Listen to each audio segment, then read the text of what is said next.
50 degrees this morning. That's about 10 degrees centigrade. Hey, where you going? Come on, Hope. Good girl. So, last night we watched, after supper, we watched Planes, Trains, and Automobiles. Such a good movie. Made me cry at the end, of course. And in the middle, because I already know the story. And then after that, I don't know what I did. I didn't do much. I think I watched some videos and read a little bit. Then got ready for bed. Read some more Varney the Vampire. Trying to get through that. Because then I want to read some other books, some good books. Yeah,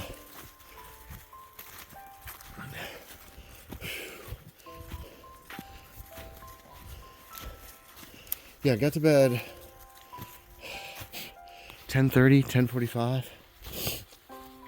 Had a little trouble sleeping. Up several times in the night. And then got up at 6. Went back to sleep till 7. Not eating, are you? Don't be eating anything. You can sniff as much as you want. So I had a dream, I think this morning, between 6 and 7. Very intense. Went to great lengths to remember it. There were many of us on board of a land ship. And by this I mean it was like a big ship that were walked on tripod legs. Or walked on legs.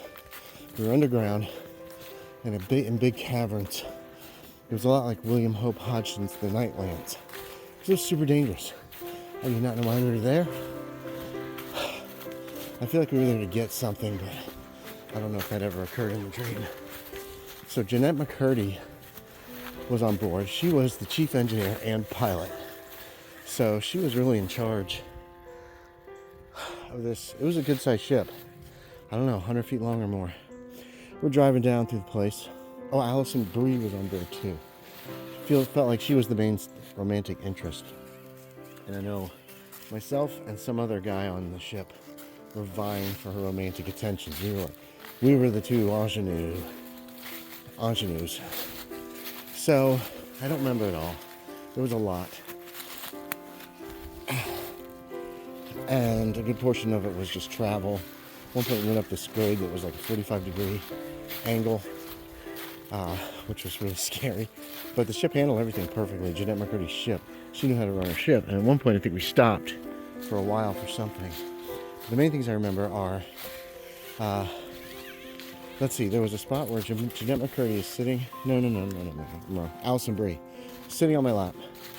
And she's in like a night clothes, like a little top and panties. And I said, are you cold? Because she looked like she was very cold. And she goes, I know how to warm up. And she leans in and she just starts making out with me. And so my hands are everywhere and everything. And it was real nice. And then we stopped kissing eventually because it was a long kissing thing. And it was like at that moment in the movie, she's picked me to be the guy she's going to be with. Hey, stop that. No. Come on. And then she leans back and she goes, I'm warm now. And I was like, okay. And then later we turn the ship around because we've done what we're supposed to do. We're heading back. And there's kind of a party. And there's music and the women are dancing. And there were other women on board. But these were the two main characters, I guess. And somebody pulls her clothes off. And it reveals underneath that she's not quite human. She's a mutant. She's got 4 arms. She's, her head is like sunken into her neck. She's super muscular. I don't know how this little tiny sleeping top and panties changed that, but yeah, she was some kind of whatever. I don't know what she was. And now later I'm in the ship and I'm forward where it looks like it actually kind of reminds me of our house in Ada, because that was like I had a lot of big rooms. And she shows up in the archway and she goes, are you still interested in me? Or are you still attracted to me? Or something like that, if you saw that. Yes, of course I am. Because our connection had been an emotional connection. And then the very last scene was the ship has stopped. And I'm like, what is going on? We're not on the surface. And I look and the door, one of the main doors is open and Allison Bree's out there with a couple, like 3 young boys. Like tweens, that kind of thing. They are, hey, stop it. No, come on. Let's go. Come on, let's go. Cristi, come on. Good girl.